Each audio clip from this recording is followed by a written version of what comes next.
bien, gracias.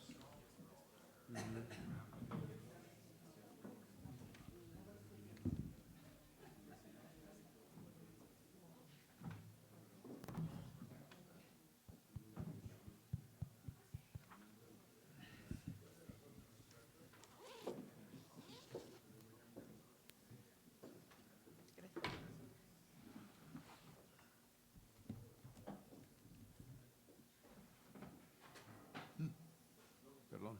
Hola, ¿cómo estás? Gracias.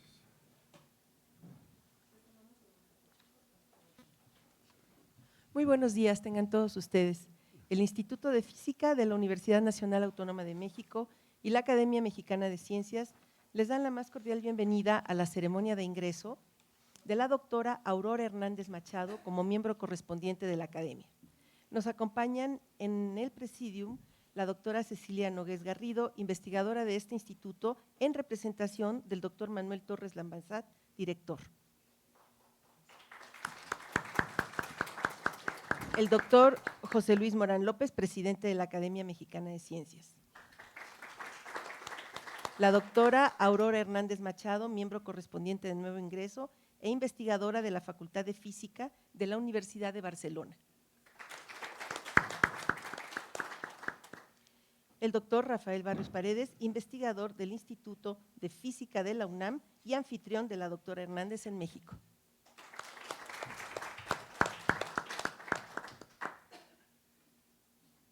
Damos la bienvenida también a los proponentes del ingreso de la doctora Hernández a la Academia, el doctor Mariano López de Haro, investigador del Instituto de Energías Renovables de la UNAM, y en algún momento a la doctora Julia Tagüeño.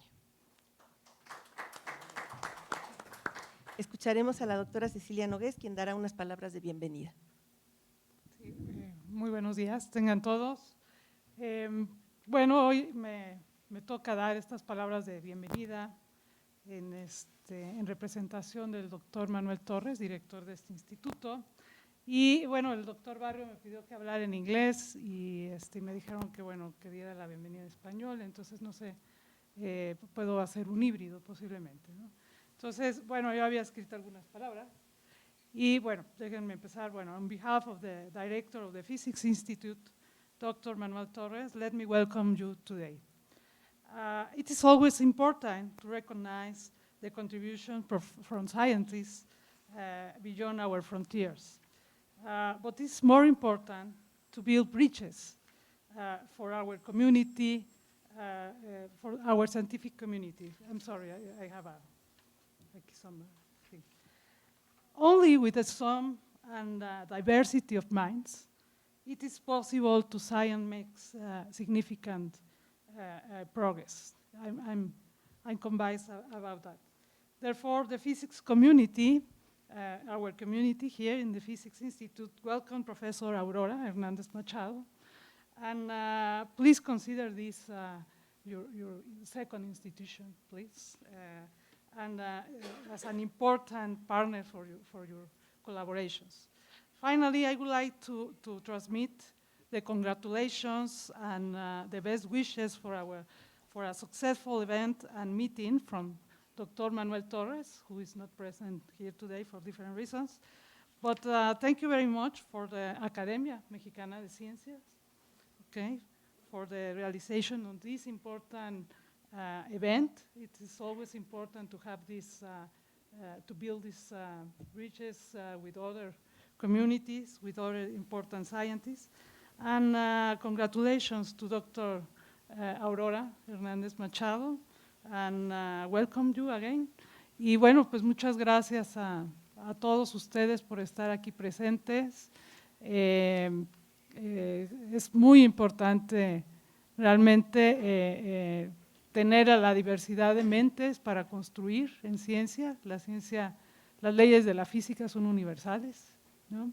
Entonces es muy, muy importante siempre estar abiertos a otras comunidades y por favor que esto no sea únicamente una ceremonia, sino que realmente tienda los puentes necesarios entre nuestras diferentes instituciones. Y otra vez, muchas gracias por estar aquí en nombre del director del Instituto de Física.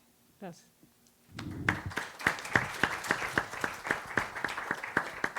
A continuación, el doctor Mariano López de Haro, investigador del Instituto de Energías Renovables de la UNAM y proponente de la doctora Hernández, nos presentará la semblanza de la doctora Hernández.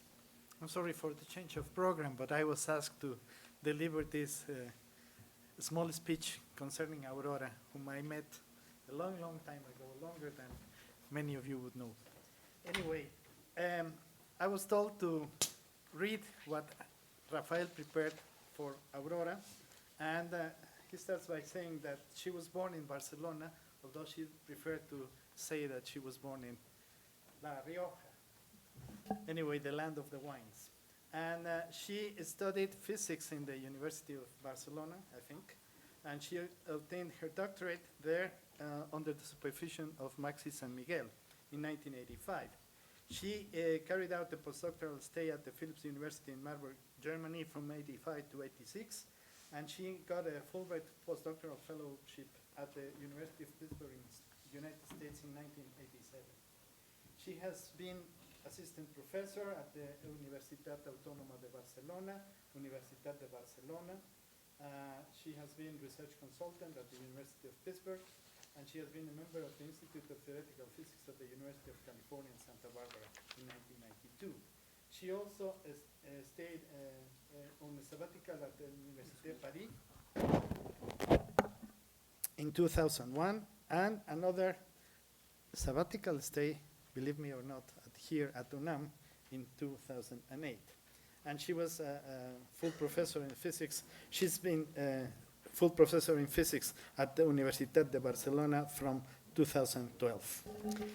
Her scientific career is well known worldwide because she has made a lot of theoretical investigation on the physics of condensed matter, statistical physics out of equilibrium, complex systems, biophysics and microfluidics, and nanosciences. On top of that, she is the head of an experimental group in imbibition, viscoelastic fluids, and blood flows. That's the topic of her talk today. She's got a patent of a microrheometer, a European patent, and a United States patent on the same device, and this was done with a Mexican student collaboration. Aurora has got 113 international publications with over 1,500 citations, and few of her publications have had an important impact. She has published in Nature Materials, Nature Communications, and Physical Review Letters. She has supervised 9 doctorate theses and 8 master's theses. She has already got a lot of recognition for her works. Important thing to mention is that the doctoral thesis of Felix Campello, who was her student, was honored with the prestigious prize Outstanding Doctoral Thesis Research in Biological Physics in 2010, and this is an international competition of the American Physical Society. She has also established a array of collaborations with Spain, United States, Germany, France, Canada, the United Kingdom, Hungary, Belgium, Portugal, Mexico, Finland, Israel, and Brazil, and she has been the leader of a lot of projects. She has organized international conferences, and she has given lectures at schools, international workshops, conferences, and many seminars. Her collaborations with the scientific Mexican community is vast. She started as a visiting professor in the winter meeting of statistical physics in 2002, and since she has come many, many times to Mexico, invited to collaborate scientifically, including a sabbatical, a 2-month stay at UNAM, invited by Eugenia Corbera from Facultad de Química. She's got a patent with E. Rodriguez Villarreal, 3 international projects of research with Eugenia Corbera, Rodrigo Ledesma, and Rafael Barrio. She has directed the doctoral thesis of Rodrigo Ledesma, who presently is a professor titular at I think it's professor at the University of Northumbria in the United Kingdom. In her lab in the University of Barcelona, she has received Eugenia Corbera many times, and she has invited Rafael Barrio and Eugenia Corbera for short stays over and collaborations over there. She has financed the postdoctoral stay of Dr. Rodriguez Villarreal, and she has supervised and financed research stays for various Mexican students of UNAM. She's got 30 publications that she has co-authored with Mexican researchers.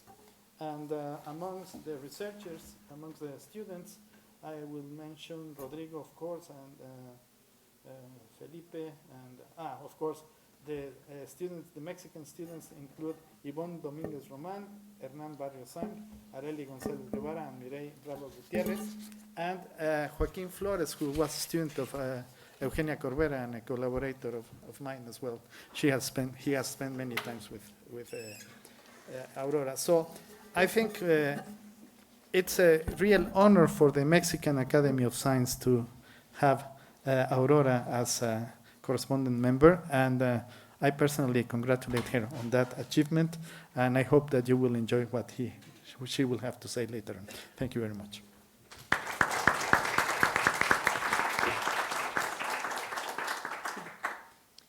El doctor José Luis Morán dará la bienvenida a la doctora Aurora Hernández y hará entrega del diploma de ingreso a la Academia. Antes, dale la palabra a Rafael. ¿Qué quiere decir? Perdón. I'm sorry, I'm not in the program, but I just wanted to say a few words about Aurora, not the professor, not the physicist, not the scientist, but the friend. For me, it has been a great event in my life to meet Aurora, mainly because she is one of the persons who have qualities that I don't. Amongst them is a superb elegance in everything she does, from science to eating. She is also one of the most organized minds that I know. She's able to deal with 15 different projects full-time, all of them simultaneously. So, for me, today is a day of great joy because she has become one of us. Thank you very much.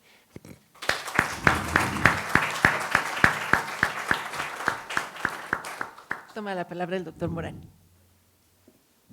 Muy buenos días a todos. En primer lugar, deseo manifestar mi gran gusto por estar en este instituto que cumple 80 años y esta es una de las actividades que se desarrollarán a lo largo de este año para celebrar tan importante contribución que ha tenido este instituto en la creación de la física en el país, ¿no? Así que me da doblemente gusto, en primer lugar, por este hecho, y el otro, darle el ingreso a la doctora Aurora Hernández Machado como miembro correspondiente. Quiero agradecer también a Leticia y que por favor le dé las gracias a Cecilia Nogués. Sí. Sorry. Cecilia Nogués por estar aquí en representación del director, Manuel Torres, que me imagino que haber tenido algunas otras actividades, que también ha sido un aliado constante de la Academia a lo largo de todos los años de los que yo tengo memoria, y que también el Instituto de Física ha sido una pieza fundamental para la Academia. Así que esta relación entre instituto y Academia de Física creo que es un efecto que se nota y que se seguirá notando a lo largo de los años. A Rafael también le agradezco al haber propuesto a tan importante científica española, de la cual acabamos de escuchar sus merecimientos y sus logros a lo largo de su carrera. Leí la semblanza que me hicieron favor de hacerme llegar y notar que en realidad es una científica que le gustan los retos y los problemas complejos. Pero no solamente le gustan, sino que también lo sabe resolver. Y la relación con México ha sido pues también notable. Ha formado gente para nuestro país, ha tenido colaboraciones con el Instituto de Energías Renovables en Cuernavaca, también en el caso de la Facultad de Química de la UNAM, además del Instituto de Física. Estas son las características que deseamos tengan nuestros miembros correspondientes. Y en el caso de ella, pues vemos que ha sido una selección realmente muy acertada. Así que bueno, bienvenida a la academia. Nada más para dar algunos números, la academia, el número de miembros que forman la Academia Mexicana de Ciencias, somos 2.779 en todas las áreas. Aquí no es Academia de Ciencias y Humanidades, sino solamente Academia de Ciencias, porque sabemos que las humanidades son también ciencias. Pero hay representantes de todas las áreas, de economía, de ingeniería, medicina, ingeniería, y es un grupo muy dinámico, es un grupo muy escogido. En el Sistema Nacional de Investigadores ahora llega al orden de 30,000 y más o menos el 10% de ellos son los que son miembros de la academia. También contamos con 109 miembros correspondientes, lo cual también es un número importante y en el cual están personas como usted y algunos premios Nobel que han tenido relación importante con México y que también han aceptado la distinción por parte de la academia. Termino simplemente diciendo que en estos tiempos difíciles de incertidumbre, de un arranque de una administración diferente y compleja, tenemos que seguir siendo aliados, como mencioné hace rato, tenemos que seguir luchando porque la ciencia se siga desarrollando. Sabemos que sin educación y sin ciencia un país no tiene un futuro cierto, y creo que es nuestra responsabilidad tratar de continuar con estos proyectos que la comunidad científica ha emprendido desde hace décadas y que debemos de seguir consolidando. Hay mucho por hacer, y bueno, estamos siempre dispuestos y estaremos siempre dispuestos a colaborar con las autoridades en turno, pero creo que nuestra obligación es mantener y ofrecer apoyo y mantener los estándares de la ciencia internacional. Así que muchísimas gracias a todos por estar aquí y les deseo que tengan un día, una mañana de trabajo realmente muy exitosa. Muchas gracias.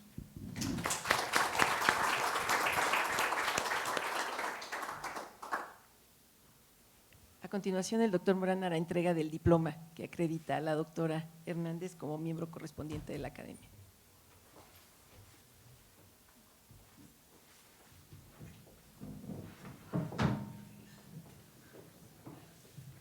Les pedimos ponerse de pie, por favor. Diploma de ingreso. Bienvenida.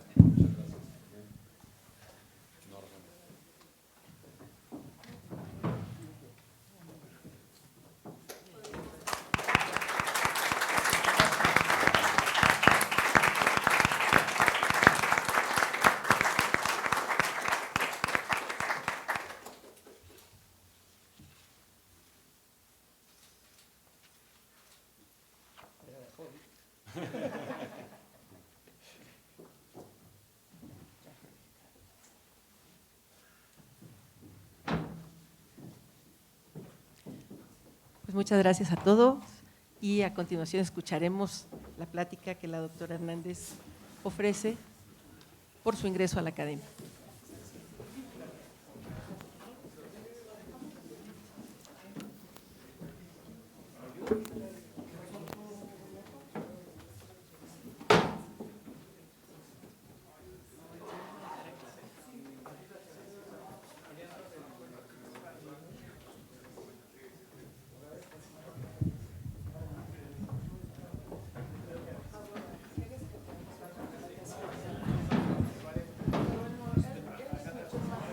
No, no. Vale. Pero tú eres el que mandas. ¿Cómo? ¿Cómo que no?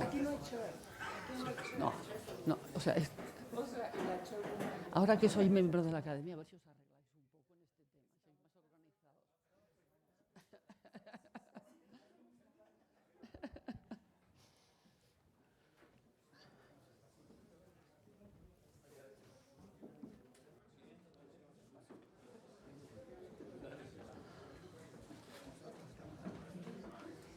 Sois más organizados.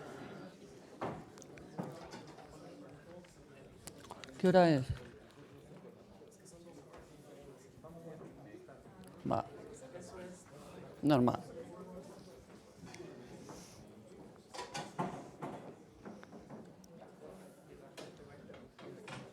¿Eh? ¿Sí? Mira, se ha sentado en la mesa, en la silla de Julia, en vez de sentarse ahí.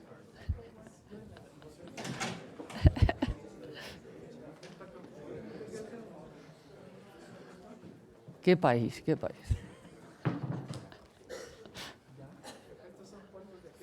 Eso.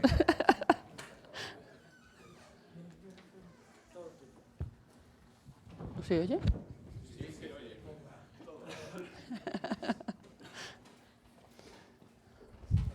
¿Ya está? Okay. Well, I am very happy. I am very happy when I am in Mexico. Always. I have been many times, and you know that I have many collaborators. I thank really the Academia for this honor, and especially Rafael and Eugenia, and Julia and Mariano and Antonio for helping me to become a member. And I want to talk about physics, okay? I want to talk about my present interest in physics and my future interest. I feel very happy when I do physics, and I like very much to do physics in different aspects. I want to do theory, and I want to have a lab doing experiments, apply the experiments and the theory to build devices, and why not sell the devices and get money, everything, okay? And I would like to convince you that I am doing this all together, okay? I don't want to be very precise in every topic, but to give you an overview, okay? Then one of the fields that interest me more now is, for some years, blood, okay?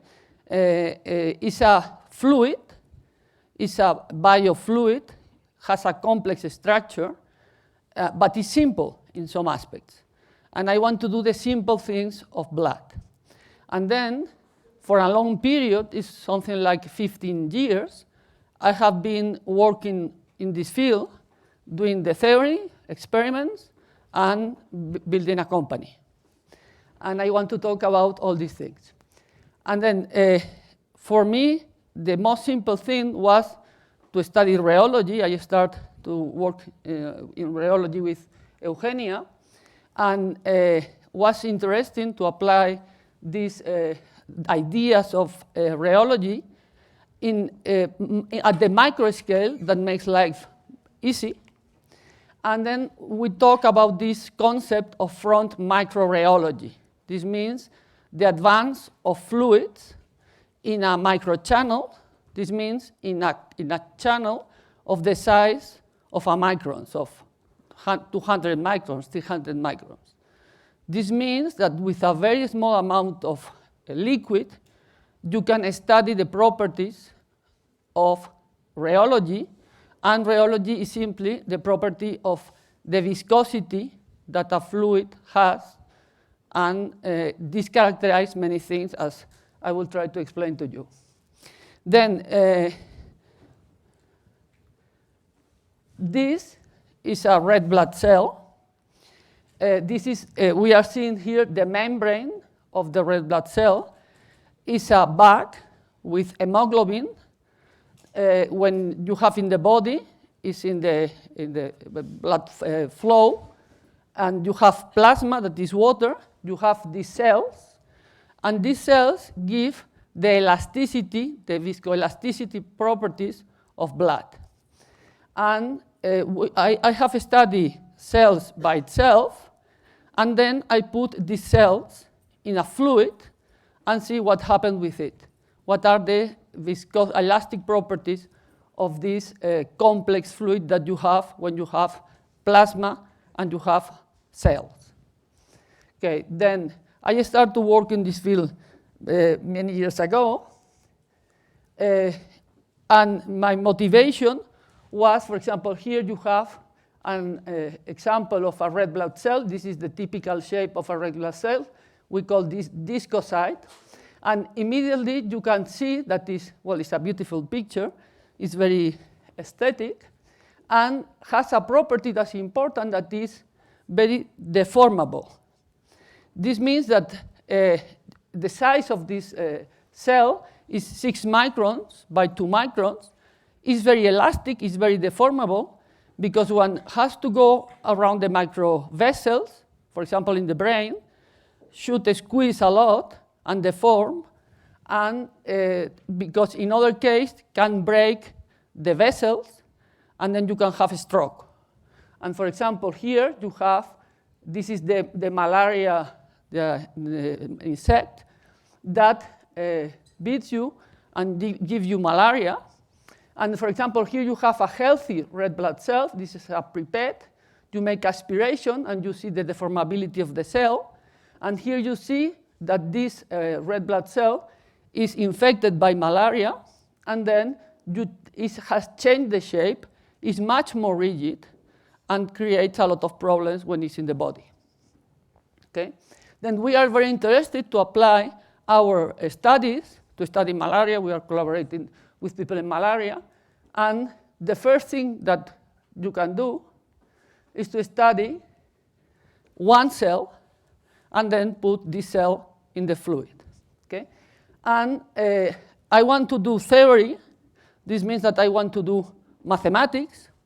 And for me, this is a red blood cell that is fluctuating, in this case by the presence of thermal fluctuations, because it's at some temperature. And then you have an equation to describe the shape of the cell. Here is the typical phase field equations that you have. We started to do this thing with Felix some years ago. And we are now interested, for example, this term is taking into account the thermal fluctuations. The cell is fluctuating all the time. And this gives you an idea of studying the cell, of the elasticity of the bending modulus that this cell has. And this tells you about if the cell is healthy or has some rigidity that tells you that you have some type of disease in your body. Okay? Then you can do theory. You can study correlation functions, power spectrum. I will not give you the details, but see, this is our cell in silica, and this is a photograph of a red blood cell, really a picture. And you can study the fluctuations, the shape of the cell, and you can, from this procedure, determine the properties of fluctuations and the bending modulus, for example, that tells you these elastic properties. In this case, you can compare 2 dimensions, 3 dimensions, to study the power spectrum. Here is the bending modulus. When you are in this 2-dimensional symmetry, in 3 dimensions, you have this behavior. You can do theory to determine the properties of the cell. Okay, this is only the one that I think is important to remember about the problem. Then, for example, this is a typical example that is biophysics, in which you have budding and tubulation. You have this tubulation produced by a protein. And in our case, we have the numerical simulation. And you see that you have tubulation here that is growing. And we want to compare this type of experiments. And you can also do vesiculation. like you have, for example, in the Golgi apparatus. Here you have a vesicle that is disconnected from the bulk. And this is, for example, when you have garbage in your cell and you want to do exocytosis, and then you take the garbage inside the vesicle and go out. This means that with a mathematical model, very theoretical, you can determine properties that could be applied to determine the properties that you have in biology. This is our main goal. Okay, this was one cell, but now we want to go to study a group of cells and what happened in this case. And for example, here we have, these are the cells, the red blood cells. This is the fluid, that will be the plasma. And in this case, you have a sample that you look at the microscope, a simple microscope, when you have made an extraction of blood after 5 days. After 5 days, you start to see this aggregation that the people call the coins or rouleaux. These are these structures that aggregate in lines and create a lot of problems. It's the preexistence of coagulation in some way. Okay? In a different field, for example, that we have also been studying, here you have the examples not of red blood cells, but white cells, and you can study cancer. For example, this liquid cancer that is called leukemia. And with the blood with leukemia, the objective will be, the aim will be to determine, to make diagnosis of this type of cancer in a very simple and fast way, as I will explain to you. Okay, then theory, and then why not to start to do experiments? And then we were discussing with Tomás Alarcón. He's in a center of mathematics that is called Centro de Recerca Matemática. And then he told me, we have a space in our center to build a lab. And we have money to buy a microscope. And I say, a rheometer also? Yes, a rheometer. Okay, let's do experiments. And here you have the microscope. This is a fast camera, really very good camera. And my idea was always to study situations very simple.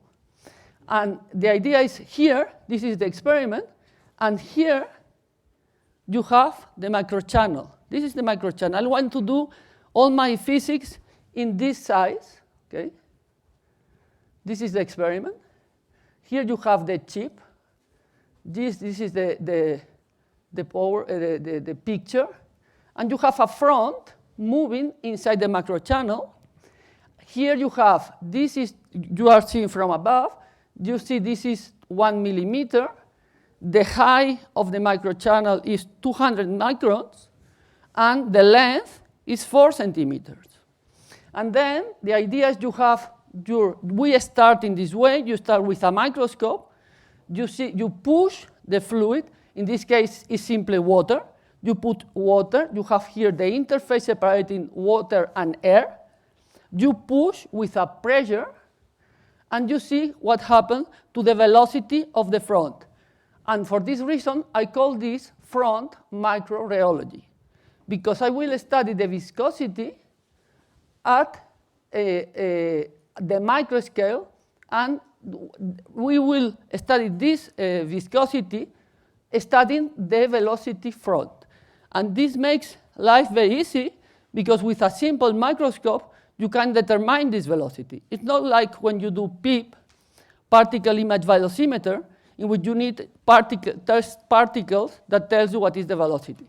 Here, this is something that is 1 millimeter, is very simple to detect, and it's a possibility to detect and determine the viscosity as a function of the pressure and the velocity of the front.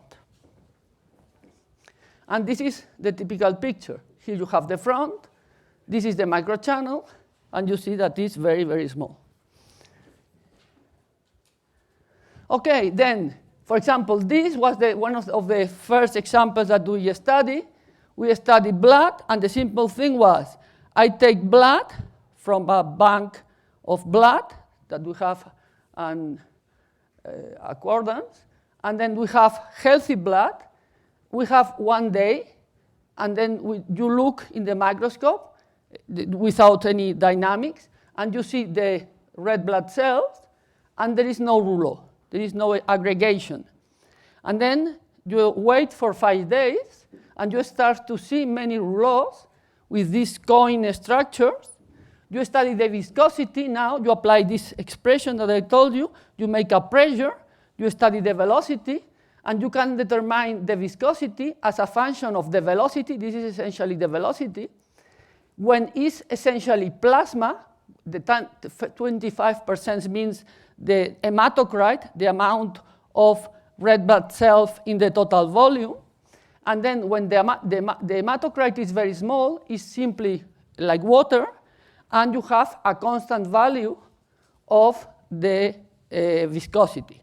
And we call this a Newtonian fluid. And then when you increase the amount of hematocrit, you start seeing that the viscosity is a nonlinear function of the velocity. We call this nonlinear rheology. And when you wait for 5 days, for small velocities, the viscosity is very large. And when you push with larger velocity, the viscosity is reduced because the cells start to disaggregate, and then the velocity increases, the viscosity is reduced. Okay? Then this is one example. You can do things to give you an idea about, for example, making some, this is the relation between the viscosity and the velocity. You see that is an algebraic relation with an exponent n smaller than 1 that is telling you that the viscosity has this nonlinear relation. And making some type of analysis, you can determine the addition number that characterizes the addition between cells in your system, okay, in a very simple way. And this exponent n is telling you a lot about the properties of the blood in this case. These are first experiments that we are doing now, not only to study the evolution of the front by itself, but what happened to the cells in time. We're doing the dynamics of aggregation. I don't know if you can see it, but here you have the cells, and if you wait enough, you start seeing that the rouleaus, the coin structures, you can see it immediately. This is, you see in minutes how the cells aggregate. And we are working with Carla Scalero to try to make, to see if this process is because you have this addition energy that the people believe, or is also there is a part of depletion related to entropy. Okay? Always when you do experiments, some other things appear in the middle. You are studying viscosity, but you start to say, okay, why not to study other type of problems? Okay, then, now I am going further. We can study these things, but why not to do diagnosis? Why not to study healthy blood and compare with some diseases and see if we can determine some properties in a very simple way? And for example, in this case, we have, we use this concept, the front microrheology, by making diagnoses, and then we start with healthy samples. The samples are healthy, donors are in this bank of blood without any problem, and then we study the same donor, the viscosity as a function of the velocity. You push the fluid, you study the friction, the shear, and then you centrifugate the blood, and then you put blood has no cells, not red blood cells, and then you start increasing the amount of hematocrit, 25%, 38%, and you observe that this is plasma, this is blood, and you are increasing the hematocrit, you have more and more cells, you have more and more viscosity, more and more elasticity in the system. But this is the same donor. And then you can apply an equation that makes to scale all the curves in only one universal curve. And this is the way that you determine that is the same donor that has the same type of cells in the fluid. And then we start with different donors doing the same procedure. And then you see that you can define a bending modulus that the donors, for example, you see here that these two donors have essentially the same bending modulus. And this one has not, it's a little bit different, but you can scale this in one universal line in which you can determine what is the value of the bending modulus to make this scale curve. And this you can say that is the curve for healthy blood. Okay. Well, the next step is, okay, you can do this with a microscope. Why we don't do this electrically? Okay, and this was my postdoc. She is Mexican. She's in Barcelona, and she told me, I have a husband that is an electrical engineer, and he knows these things. And I say, okay, wonderful, all in family. Okay, and then the guy that is the electrical engineer put these electrodes in the microchannel.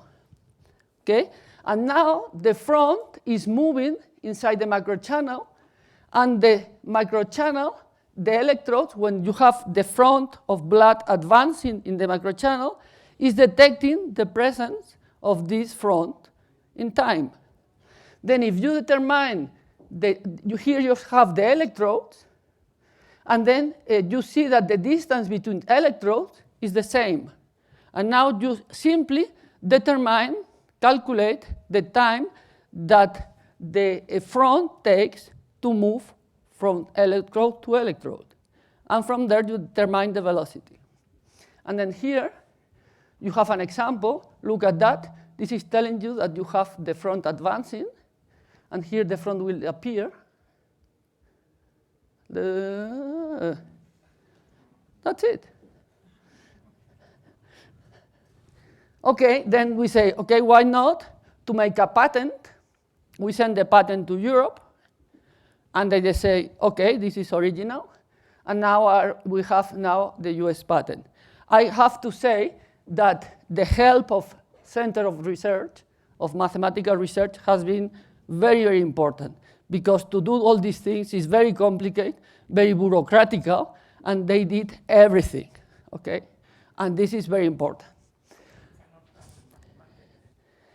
Now, but we have the title of the patent is Methods, Application, and Device to do blah, blah, blah.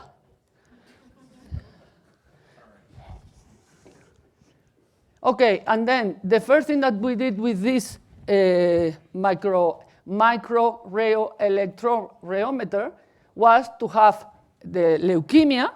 We have leukemia blood, and then with different donors. The donor one is the one that has more white cells in blood, and you can detect the difference in viscosity. And you see the viscosity has this nonlinear behavior with the exponent n smaller than 1. Okay? Okay. Well, then, now we can start to work with different diseases. And we have to prepare a well-defined apparatus to study that. And this is the apparatus to start. Here you have, now we have not anymore the microscope. We don't need anything very fancy. We have here the red blood cell sample with plasma. The blood is here. Here is the tube. This is the microchannel with the electrodes. This is a national instrument card that is connected with a PC. And then when the front is moving in the microchannel, this thing detects the signal and makes the prediction. This is the thing. Here you have the sample. You have a pressure, a pump, that is pushing the fluid. The sample is going to the microchannel. The car is telling you in the terminal of the computer that you have this velocity. Next step, let's contact with different foundations, laboratories, everybody that is related to blood in the near of Barcelona, Vallebron Clinic, the Josep Carrera, the Josep Carrera Foundation, all very interested to have their samples to be studied in our group. And then we don't know now what to do with all these samples. It's crazy. I mean, so many samples that we have no time to do all the calculations. But okay, this is a problem we have to arrange. Okay, and then this is something that I have not to say because this is confidential. Okay? But we have here blood that is irradiated and with cesium and has some implications because they say, I have these friends told me that they work in blood with irradiation. They told me that, well, this is, you don't have to say anything about that because it's something strange. I mean, it's confidential, okay? Why? If in Paris you have a bomb with cesium or any reactive bomb, and you have 20,000 people affected by that, okay? You need 48 hours to detect if you are sick or not. And we, with our procedure, can detect this in 5 minutes, okay? Has some implications. Okay, then what is this? Here we have irradiated blood, very small amount of blood, and for example, this one is with not radiation. This one is 1 gray, and this one is 2 grays. If you have 5 grays, you are dead. With 2 grays, you could go to the hospital. They tell me these things. And 1 gray is difficult to detect. And here are the results. And you see that for small velocities, the viscosity is affected by that. What it means? This means that when we were discussing about that, the radiation affects the membrane of the red blood cell and makes the red blood cell more rigid. And when the velocity is small, this that is the one with a lot of radiation has a lot of viscosity. And when you increase the velocity, many cells break, and then you cross the lines in the other direction. The one with more radiation go here, and the one with no radiation go to the other side. And these are the first steps to study radiation in this way. Okay? Well, these things look very exotic, but we are doing this. I mean, this is serious people, and they gave us the samples, and they say, I don't tell you what is the gray, if it's 1, 2, 5, or 10, and we have to be like crazy. And A, B, C look like a quiniela, no? I mean, very strange thing. The red line could be consistent with the other two at large shear rates. At large shear rates, and now the viscosity is smaller for the large gray, I mean for the last variation. What I'm saying is that you could also find another red curve which looks more like the blue and the green ones at the large shears. Yeah, but look that we are very interested in the small shears. Huh? We want to describe the effect because it's when the radiation makes the viscosity large. Here, the cell. You cannot, because the reason why it goes down is because you break the cells. So Yeah. viscosity of solution with Yeah. than normal. Yes. Yeah. Yeah. So at this chair, you don't break cells in a non-irradiated sample, right? Yeah. Okay. Yeah. For this reason, doesn't change. Yeah. So, yeah. Okay. Okay. Then this is other samples that I don't know how. Okay.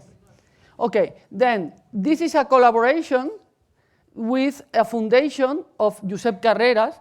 Josep Carreras, probably you know, he's a tenor in the old times, and he had leukemia, and he's very rich, and then he decided to create a foundation that is called Josep Carreras to study leukemia, and it's a very important center. And then we were talking about this possibility to have samples of diseases, and they were very happy, okay? And then the first thing that we are doing is to study diseases. Now we know that the sample has a disease that is related to hemolytic anemias. These are anemias. This means that the blood has a small number of red blood cells, genetic, in a genetic way, okay? And then, in this case, for example, in the disease that is called spherocytosis, is because the samples is not, it has not shape, the red blood cells has not the shape of a discocyte, but are more spherical or elliptical, okay? And for example, here you have the healthy ones, and here, for example, you are increasing from the discocyte to the elliptical to the spherical, and the viscosity is changed. These are preliminary results in which you see this effect, okay? This is the first group that will have our prototype to make the thing, to have a lot of samples, because they always have a lot of samples to study this thing. Another example, tell me. Why don't you have a similar behavior when you have a healthy cell, that the viscosity becomes more or less constant? Why do you have this problem? Because this is very large. No, this one. Here. Yeah. Because here the viscosity is incredibly large. I mean, here you have 10 millipascals per second, and then the scale is different, okay?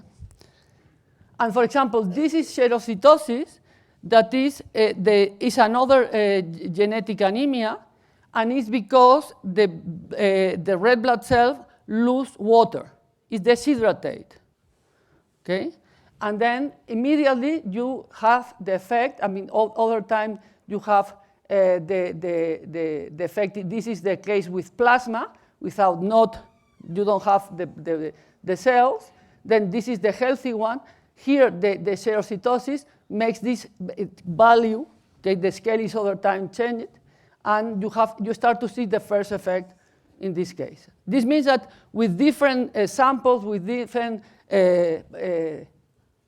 problems, thrombocytosis, this is another collaboration with the Hospital de São Paulo. In this case, you have coagulation, agglomeration, and other time you have plasma, healthy, and thrombosis, okay? And you see other time the effect. Okay, then let's change a little bit. Now we know that, yeah. We are studying this thing. Exactly. Yeah. But in principle, the first results that we have, we are comparing the curves, and they look very different. And we have the comparison of these curves to curves of different apparatus, for example, in Josep Carrera and all that. And for example, they change the amount of salt that you put in the fluid, and you have results, and we can compare with that and we need more time to finally decide what is the exponent. But I have a bio-engineer in my group that she's doing the experiment, and I told her, but we will say N and M is 0.1, and she's a biologist, and she said, well, it's like a chemical analysis when you take blood in analysis, no? You have a problem in your kidney, is that N and M give some value. This will be the same, okay? Now I will tell you about the apparatus. Okay, then, let's go a little bit back to equations. This is a dynamic equation giving you the evolution of a red blood cell in a microchannel.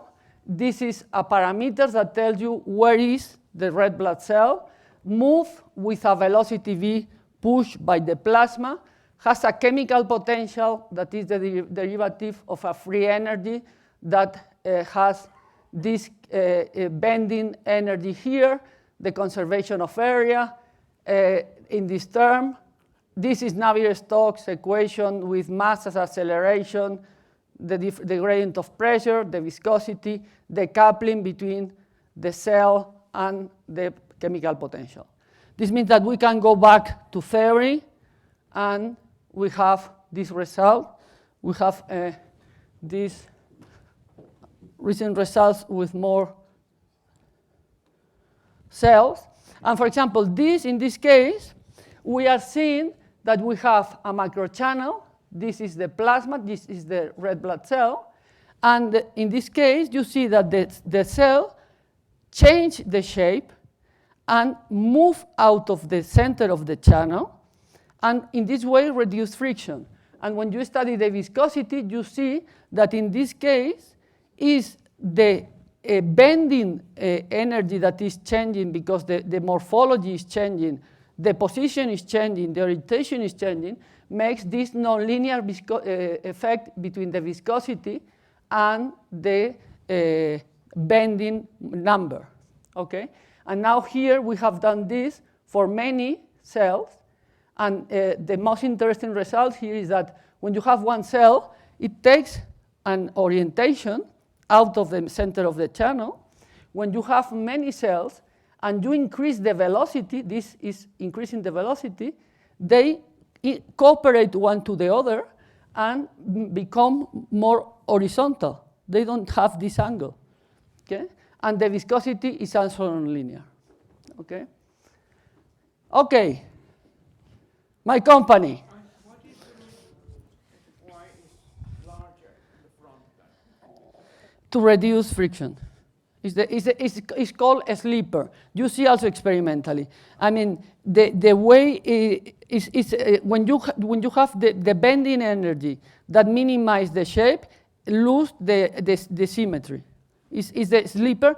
You recover the symmetry when you go to very large velocities. But there is a transition in which the shape is not symmetric. It's got a sleeper. And you observe experimentally also.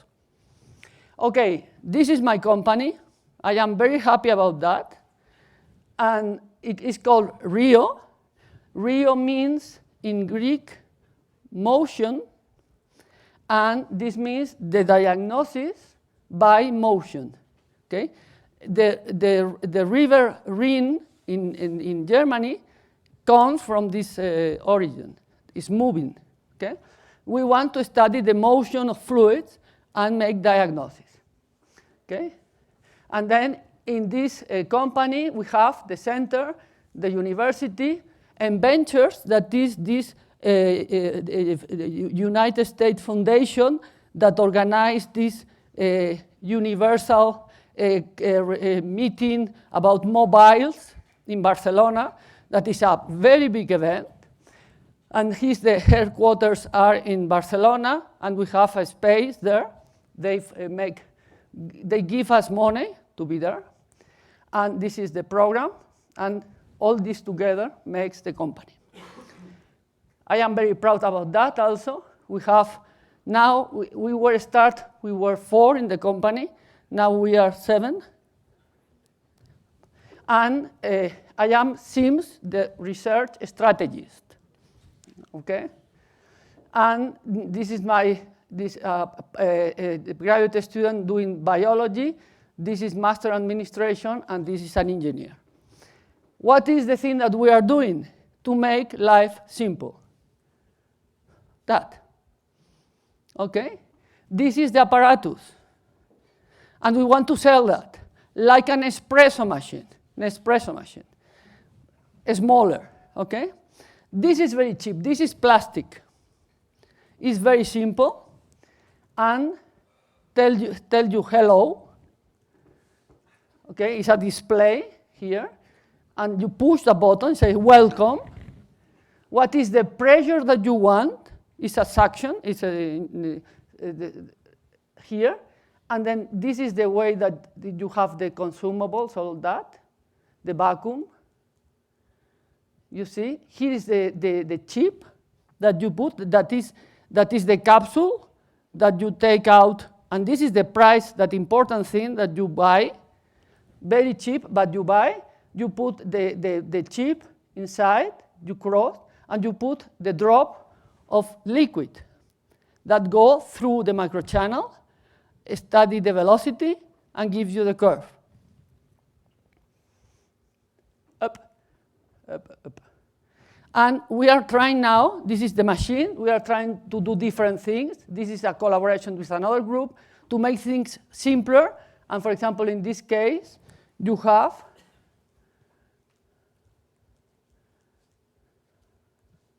for example, pressure is very important. You put pressure there, and this is a modular pump.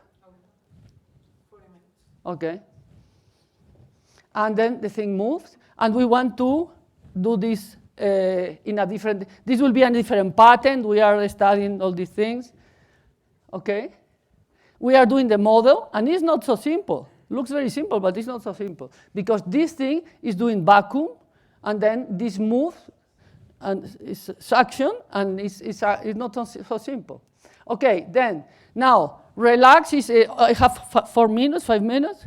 Okay, then you can study many things now, because one possibility, for example, is to study all these anemias, all that, but malaria is an important problem in the world.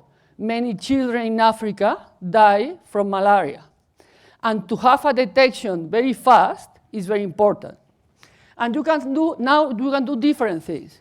You can study malaria, for example, to study the viscosity, and it's one of the things that we are doing. We are studying malaria in a different way. And for example, I am very happy about this thing. This is called pitting.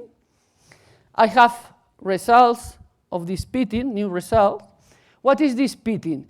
Pitting in Spanish is deshuesar. Deshuesar. And why pitting is deshuesar? In malaria, you have the red blood cell is in fact infected by a parasitum, and the parasitum eats the hemoglobin and destroys the membrane and kills the cell. Okay?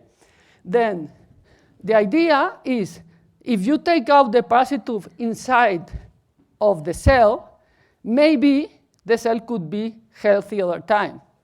But the question was, will be the membrane broken at the moment that the parasitum is going out of the cell? And then our results, look at that. These are post, okay? The size of this post are 10 microns, and the separation of the post are 2 microns. This is complicated to fabricate. Really, it's not so simple.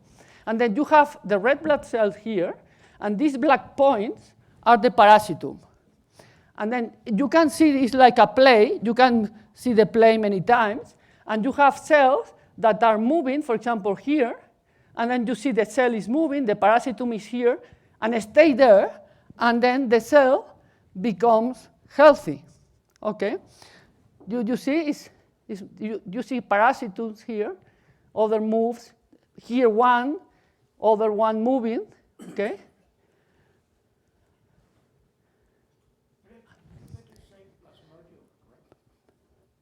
Plasmodium. Okay. And then here you have fluorescent microscope images in which you see these cells they are fluorescent when they had plasmodium at some point, and after to be in our device, it has been cleaned, and there is healthy other time. And then this is the fluorescence microscope result. For example, here you study the hemolysis. This, for example, we were checking if the membrane was broken or not. And for example, here you have non-infected blood. Here is infected blood. When you put saponin, you break the membrane. And in this case, for example, you put the chip, and you see that the chip doesn't break the membrane. Okay?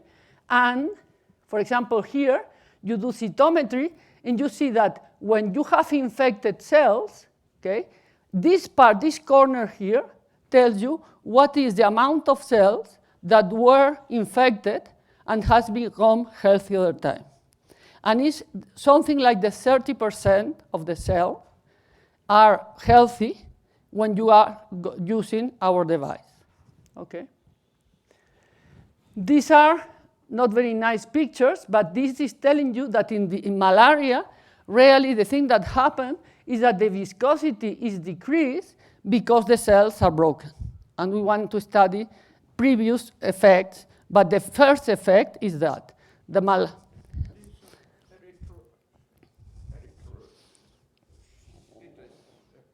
increases viscosity. Yes. So in different stages. Yeah, increases viscosity, but when the velocity is very large, are broken. Okay? And this is the last picture, and this is an artificial spleen. Here you have the post, and as spleen in Spanish is bazo. Okay? Bazo cleans the cells when they are not healthy. If they are rigid, here you have the post, and you see there was some of them that stay there, and the ones that passed are more elastic. Okay? And then this is the first steps to go in the direction to have lab on a chip. And Eugenia say, stop.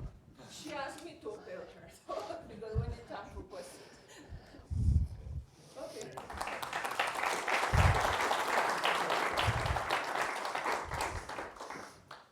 So it's not that I'm being the boss. Actually, I am following Aurora's instructions. So I would like to. You're the boss now. You are. Now I'm the. Yeah. Now. Okay. Thank. Is this working? Yeah. Mm-hmm. Thank you for this spectacular talk. Very nice, Aurora. And thank you all for being here. So, time for questions. Cecilia, please. Aurora, thank you for the talk. I have a very simple question.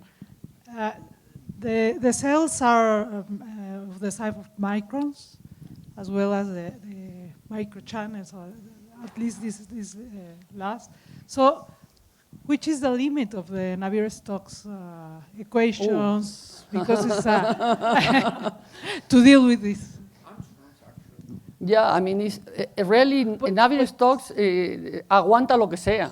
Okay. Navier-Stokes is always true.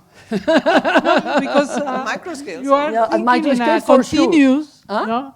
You are thinking in a continuous medium, but with the red cells, which are of the same size of the microchannels, probably 6 microns, 10 microns is different I mean, things, there are this or paper not? by Binder some years ago asking about this question, and he says with 10 cells, 10 particles of this size, still Navier-Stokes is working well. I mean, it's Okay. very robust.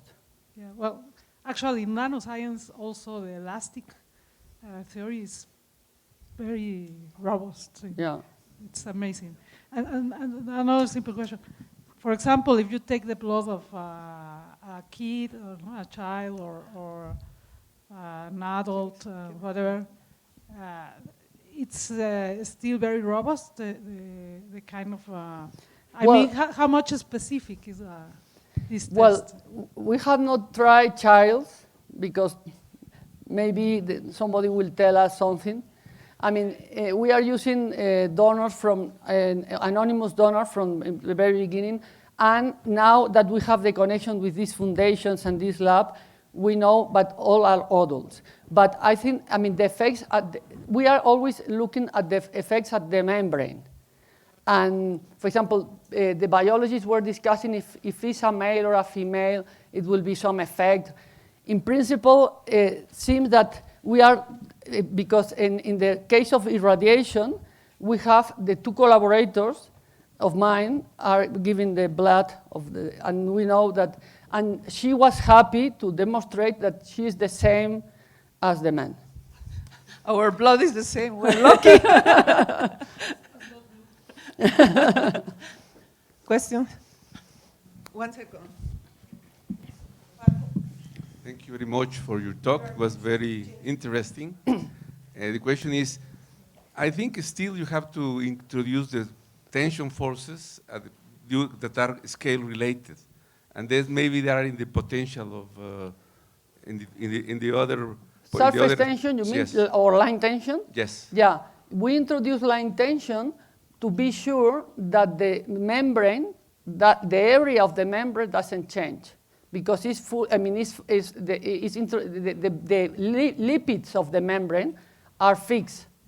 I mean, with Rafael, we have other models in which we take out this condition, because, for example, you have a bacteria or something, and then you want to create a wall, and then you take out the surface tension condition. But here in the cells, you have the surface tension like a Lagrange parameter to ensure you that the area is fixed, and also the volume is fixed. These are the two Lagrangian parameters that tells you that you need to use in cells. So the other question is related to the market plan of your device. Is very expensive? It's very, very cheap. I mean, I start the device with a programa del Plan Nacional de Física in Spain. This means that it's nothing. Okay, and then my collaborators in the company, they ask me, they call me and say, well, it's the end of the company. Why? What happened? They told us that the chip is 100 euros. I say, forget it. It's 55 cents. And then this was the 100 euros was in Catalonia. And in Slovenia, it's 25 cents. It's nothing. Very cheap. Well, the problem is that the patent is very expensive. And we decide to have the patent in Europe and in the United States. And I ask the medical doctors, and home maybe will not be happy, but say, we have to patent in China. And they told us, forget it. For medicine, it's not important because we don't care about them. And then we have not the patent in China. Home, what do you think? Because they will make their own patent. They will not respect. Oh, she's expecting a reaction from you. No. Patent is something that if you can defend. If you couldn't defend, you might as well keep your The important thing of our patent that we are very proud, because you can do a patent without exploitation, and then it's like a paper. It's nothing. It's a publication. We have our patent that is an exploitation by our company. And then they pay all the price of in all Europe and will be in the United States. It's very expensive, but we will do that. James, please. Well, I guess we could talk about commercialization over lunch, since that's something I'd like to learn from your success, having had some many failures of companies that I've started over the years. But I was going to ask you a question about consistency. You have these nice results for blood samples. If you sample the same person at different times of day, when they've eaten and they haven't eaten, what do you see? Because when you think about diabetes, diabetes has huge effects on vascular function, and we know a fair amount about how it affects the blood vessel walls, but it also affects blood properties. And I was wondering how much you might be able to use. Yeah, it's very important, the protocol. The protocol is very important. In fact, when The idea is you take the blood, you go to the refrigerator, you have the blood in the refrigerator for some time, you put at ambient temperature. I mean, it's very important, but the point in our apparatus is that the idea is to have the sample immediately put in the channel. This means that the apparatus will be with the medical doctor. You will have a puncture of the drop of blood. You will put immediately in the apparatus, and we will do all the control of quality in this immediate effect.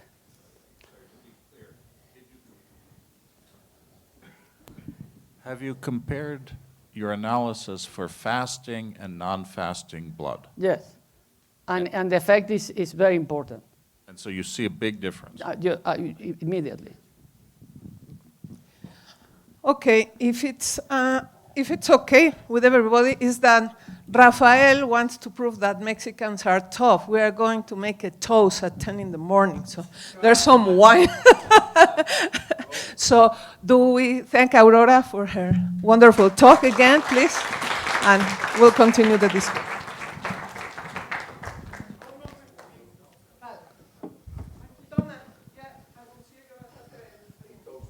Ya lo anunciaste.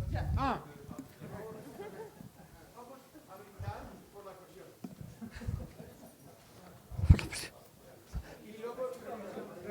Muchísimas gracias, felicidades por la Gracias, práctica. gracias. Y espero que se mantenga la colaboración. Oh, sí, sí, eso no tengo ninguna duda, o sea, no se van a librar de mí. Gracias.